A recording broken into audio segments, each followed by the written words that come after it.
We're gonna see what kind of drink we can make today. So I'm gonna turn it over to these young ladies and see how creative we can be.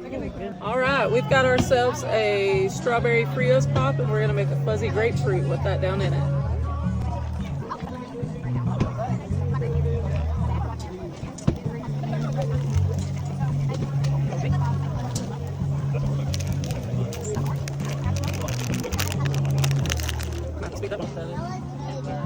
Enjoy! Sweet, there we go, folks. We got us a fuzzy grapefruit with a Frios strawberry pop. We want to thank the ladies for making us a drink. They with RollBar out of Chattanooga. They're doing a great job today at Rosie Mae's Alpaca Farm for Fall Fest. Thank you, ladies. Yeah. Oh, we're gonna go drink us a drink, folks.